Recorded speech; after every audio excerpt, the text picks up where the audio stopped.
Hola, buenos días. Bienvenidos a la secuencia número 3 de la asignatura de Biología de la Escuela Secundaria Técnica Industrial número 81, Chinameca, Veracruz. Su profesora Katia González Hernández les da la más cordial bienvenida. Esta secuencia lleva por nombre Los seres vivos se nutren de diferentes formas. Y bueno, nuestro aprendizaje esperado es el siguiente.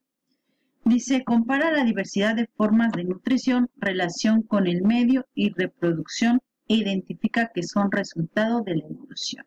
En esta secuencia vamos a aprender un poquito cómo diversas especies de seres vivos se nutren, se relacionan con el medio y todo esto como resultado de la evolución que hemos llevado a lo largo de tantos miles y millones de años.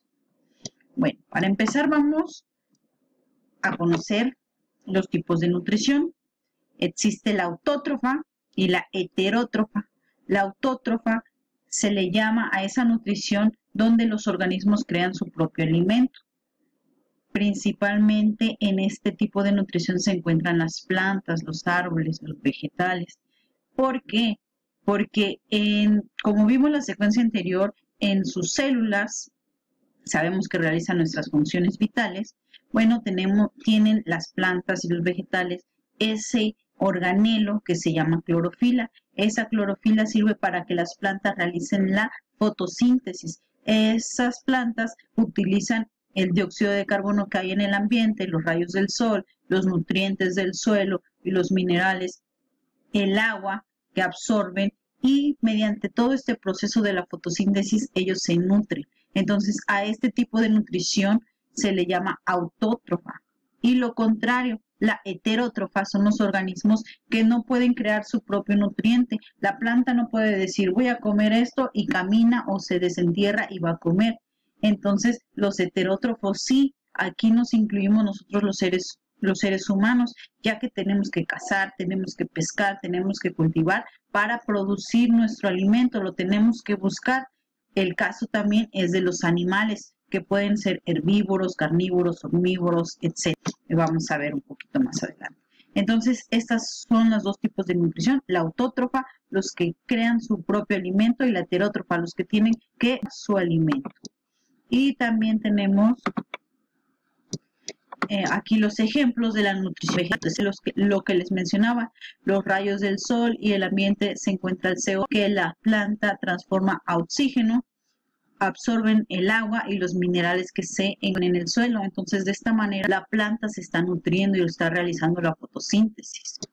La nutrición también puede ser parásita. ¿Qué quiere decir esto? Que hay algunos vegetales o plantas que, como su nombre lo dice, parasitan otros seres vivos. En este caso, un árbol puede estar parasitado por esta planta. Esta planta lo que hace es absorber un poco de los nutrientes del árbol para poder crecer, para poder nutrirse. Todas aquellas plantas que necesitan de otro son consideradas plantas parásitas.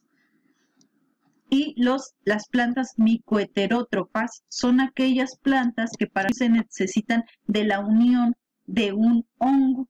Entonces, aquí esto que podemos ver son los hongos, y aquí estos son los hongos, y aquí están las plantas. Entonces, una relación, ya ambos absorben nutrientes de ambos, y ya es una relación micoheterótrofa.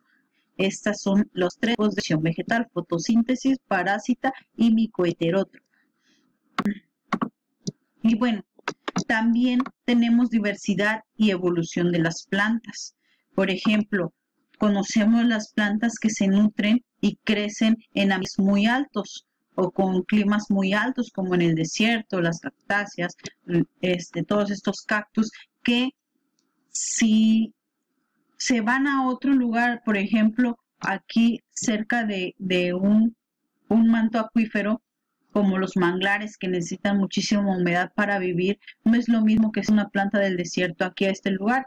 Se va a morir de tantos nutrientes o de tanta agua que hay. Entonces, todas estas plantas han ido evolucionando y se han ido adaptando o relacionando de acuerdo a las condiciones y al clima, el lugar donde se desarrollan. No podemos llevar un pino, un árbol que que sobrevive o que vive en climas muy fríos al desierto, ¿verdad? Porque no podrá aguantar estas temperaturas. Entonces, de acuerdo también a las capacidades y al lugar en donde se encuentran, es que las plantas han ido evolucionando. ¿Por qué? Para sobrevivir. Entonces, cada una tiene sus nutrientes de acuerdo al lugar en el que habita, el lugar en el que se encuentra. Lo mismo pasa con los animales. La nutrición animal, pues como les mencionaba, hay los que se alimentan de carne, que son carnívoros, los que se alimentan de sangre, que son hematófagos, los que se alimentan de vegetales, que se llaman herbívoros, y los que comen de todo, que son los omnívoros. Y aparte hay una clasificación de carnívoros, los directos que consumen otros animales, ejemplo, jaguar, puma, coyote, el tigre, el león. Carroñeros, los que consumen animales en descomposición, como el buitre, la hiena, los opilotes, son algunos ejemplos. Los insectívoros forman parte de los carnívoros, pero solamente consumen insectos, como el oso hormiguero. El hematófago, o los que comen sangre, son como algunos moscos, algunos murciélagos. Los herbívoros directos, que consumen hojas, tallos, flores o raíces, pues tenemos un ejemplo del mono aullador, el conejo, la vaca, por mencionar algunos. Los frugívoros, que comen frutas como el loro, los cotorros, la mosca de fruta, la drosofila. Los nectívoros, que solo consumen el néctar de las plantas, de las flores, como el colibrí y la abeja. Y pues los omnívoros, aquí nos encontramos nosotros los seres humanos que comemos un poquito de todo. También está el cerdo, el oso pardo y el zorro, por mencionarles algunos ejemplos.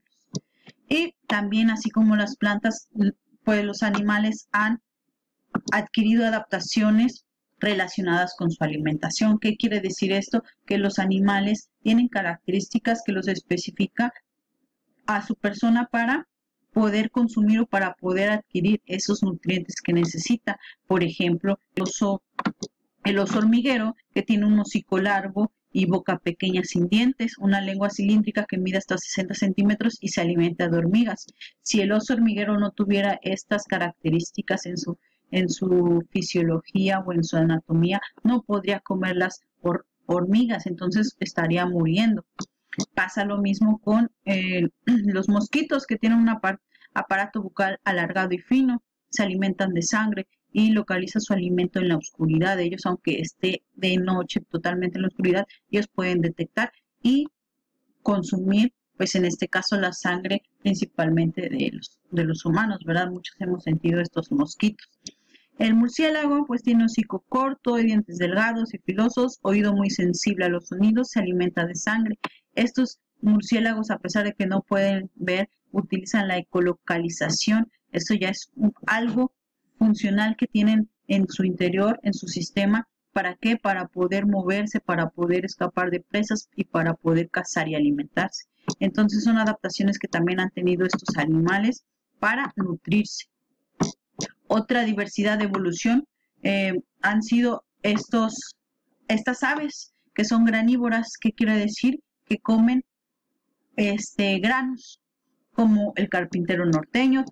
Si se dan cuenta, varían en todas estas aves los picos. ¿Y por qué se van a ir modificando? De acuerdo al lugar donde viven y a la cantidad de comida que se encuentra en ese lugar.